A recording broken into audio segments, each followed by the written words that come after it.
Pakistan supreme court 3 రోజుల క్రితం Imran ఖాన్ని షిఫా international ఆసుపత్రికి తీసుకువెళ్లమని ఆదేశాలు ఇచ్చింది. కానీ పాకిస్తాన్ ప్రభుత్వం మాత్రం దాన్ని పట్టించుకోలేదు.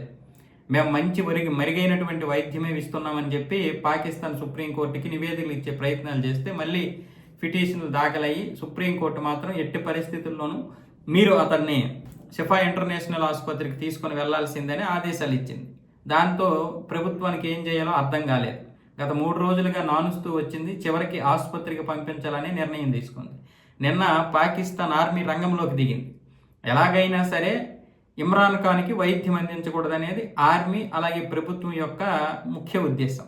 కానీ ఇవ్వకపోతే ఇటువైపు ప్రజలు అలాగే పీటీఐకి చెందినటువంటి నేతలందరూ కలిసి అనుచరులు వీళ్ళందరూ రోడ్ల మీద తిరుగుతూ ఉన్నారు.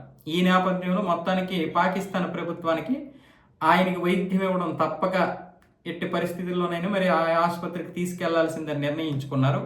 నిన్న పెద్ద హైడ్రామా క్రియేట్ చేసి ఆ షిఫా ఇంటర్నేషనల్ ఆసుపత్రి ఏదైతే ఉందో అది ఫ్లోర్ ఈ ఫ్లోర్ ఏ ఈ మొత్తం ఈ 2 ఫ్లోర్లని ఒక జైలు ఖైదీలా మార్చేశారు. అంటే ఒక జైలులో మార్చేశారు.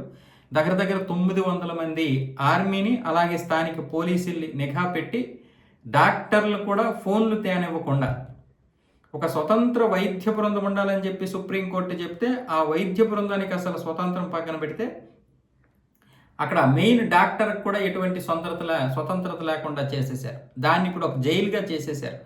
ఆ ఫ్లోర్లో ఉన్నటువంటి పేషెంట్లందరినీ కూడా కింద ఉన్నటువంటి ఫ్లోర్కి తీసుకొచ్చి దాన్ని ఒక చెత్త ఆసుపత్రిగా మార్చేశారు. ఒక బెడ్ ఉండాల్సిన దగ్గర 3 బెడ్లు పెట్టేసి ఆ ఫ్లోర్లో ఉన్నటువంటి వాళ్ళందరినీ కిందకి తీసుకొచ్చి పడేశారు. ఇప్పుడేమొచ్చేసి ఆ ఇమ్రాన్ ఖాన్ కోసం దాన్ని ఒక జైలుగా మార్చేసి 24 గంటల నిఘా పెట్టారు. అంటే 12 గంటలకి 450 మంది చెప్పున 12 గంటలు కాపలా ఉండే విధంగా ఏర్పాటు చేశారు. ఈ విధమైనటువంటి ఏర్పాట్లు చేస్తే అక్కడ డాక్టర్లే ఆశ్చర్యపోతున్నారు. మొత్తం ఆర్మీ దాని అధీనంలోకి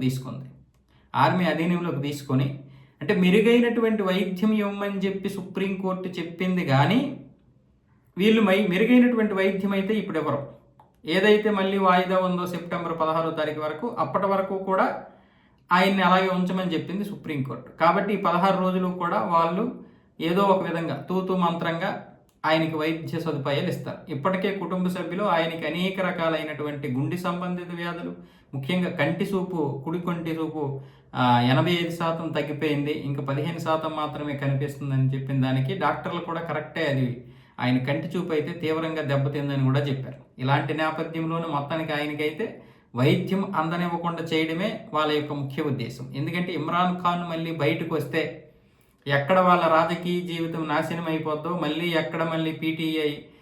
రేపు పీటీఐ వస్తుందేమని చెప్పి వాళ్ళ భయం. షాబాజ్ షరీఫ్ కానీ ఇమ్రాన్ ఖాన్ ఆసిమ్ మునీర్కి కానీ. అందుకే ఇప్పుడు ఆసిమ్ మునీర్ ఆధ్వర్యంలో సైన్యం అంతా కూడా కట్టుదిట్టమైనటువంటి ఏర్పాట్లు చేసింది. అంత పెద్ద హైడ్రామా క్రియేట్ చేశారు వాళ్ళు.